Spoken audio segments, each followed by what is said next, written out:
તો સુરેન્દ્રનગરમાં લોકમેળાના આયોજનને લઈ અને તંત્રે તૈયારીઓ શરૂ કરી દીધી છે। ગત વર્ષે વરસાદને કારણે મેળાઓ ધોવાઈ જતા આ વર્ષે જન્માષ્ટમીના લોકમેળાને લઈ ખાસ આયોજન ચાલી રહ્યું છે। વઢવાણના લોકમેળાનું સ્થળ બદલવાની વિચારણા ચાલે છે, જેમાં એમપી શાહ સાયન્સ કોલેજ ખાતે મેળો યોજવાનો વિચાર છે। આ માટે તંત્રએ મંતવ્ય મંગાવવાની શરૂઆત કરી છે। સુરેન્દ્રનગર, ધાંગધ્રા અને વઢવાણમાં દર વર્ષે 3 લોકમેળાઓ યોજાય છે, જેમાં હજારો લોકો મજા માણે છે। તો આજ અંગે વધુ વિગત મેળવી લઈએ। સંવાદદાતા ફઝલ અમારી સાથે જોડાઈ ગયા છે। ફઝલ, સુરેન્દ્રનગરમાં લોકમેળાને લઈ અને તૈયારીઓની શરૂઆત, શું વિગતો? ખાસ કરીને સુરેન્દ્રનગર જિલ્લામાં જન્માષ્ટમીના પર્વને લઈને 3 લોકમેળા યોજવામાં આવતા હોય છે, જેમાં ધાંગધ્રાના લોકમેળાની હરાજી પ્રક્રિયા છે તે પૂર્ણ કરવામાં આવી છે। તમામ લોકમેળાનું આયોજન છે તે નગરપાલિકા દ્વારા કરવામાં આવતું હોય છે અને દર વર્ષે નગરપાલિકા આ લોકમેળા યોજતી હોય છે। પરંતુ ચાલુ જે વર્ષ છે ત્યારે તેમાં લોકમેળા અંગેનો હજુ સુધી વઢવાણ અને સુરેન્દ્રનગરમાં જે યોજાનારા લોકમેળા છે તેનો નિર્ણય તંત્ર દ્વારા કરવામાં આવ્યો નથી। માત્ર ને માત્ર સલાહ સૂચનો અને ખાસ કરીને જે મેળા યોજવાની બાંયધરીઓ હોય તે મંગાવવામાં આવી છે। બીજી તરફ ધાંગધ્રાની જ્યારે લોકમેળાની વાત કરવામાં આવે તો ત્યાં હરાજી પ્રક્રિયા પૂર્ણ કરી અને 1.76 કરોડ રૂપિયાની આવક છે તે મહાનગરપાલિકાને થઈ છે અને પ્લોટ સહિતની જે ચકડોળની જગ્યાઓ તેમજ રમકડાના સ્ટોલ, ખાણીપીણીના સ્ટોલની ફાળવણી છે તે નગરપાલિકા દ્વારા કરી નાખવામાં આવી છે।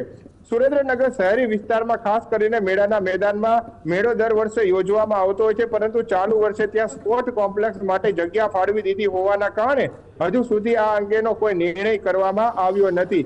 મેળાનો મેદાન છે ત્યાં સ્પોર્ટ્સ કોમ્પ્લેક્સ માટે જગ્યા ફાળવી દેવામાં આવી હોવાના કારણે હવે આ મેળો છે તે તંત્ર MP Shah arts and science college ખાતે યોજે તે અંગેની તૈયારી અને મંતવ્યો મંગાવવામાં આવ્યા છે।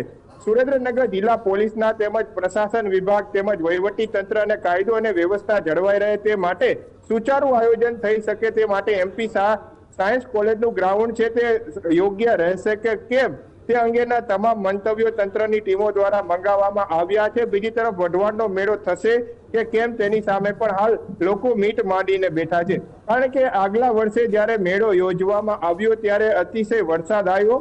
અતિશય વરસાદના કારણે જે મેળાનું મેદાન હતું ત્યાં પાણી ભરાઈ ગયા હોવાના કારણે રાઇડ્સોમાં પણ નુકસાન થયું, શોર્ટ સર્કિટ થયા, એટલે તંત્ર દ્વારા 24 કલાકમાં મેળો રદ કરવાનો નિર્ણય કરવામાં આવ્યો। એટલે સુરેન્દ્રનગરની જે ઉત્સવ પ્રેમી જનતા છે તે આગલા વર્ષે મેળો નથી માણી શકી, એટલે આ જનતામાં પણ આ મેળો માણવાનો છે તે ઉત્સાહ જોવા મળી રહ્યો છે। ત્યારે હવે તંત્ર તાત્કાલિક નિર્ણય કરી અને સુરેન્દ્રનગર શહેરમાં કયા વિસ્તારમાં મેળા યોજાશે તે અંગેનું સ્પષ્ટીકરણ કરે તેવી હાલ જનતાની માંગ છે। હાલના તબક્કામાં સુરેન્દ્રનગરનું એમપી શાહ સાયન્સ કોલેજ છે ત્યાં મેળો યોજવાની તૈયારી તંત્ર દેખાડી રહ્યું છે અને વિચારણા શરૂ કરવામાં આવી છે।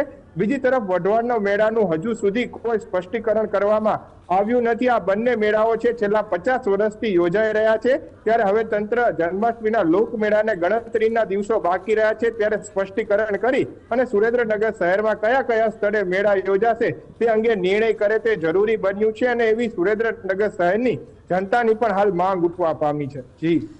જી આભાર ફઝલ, સમગ્ર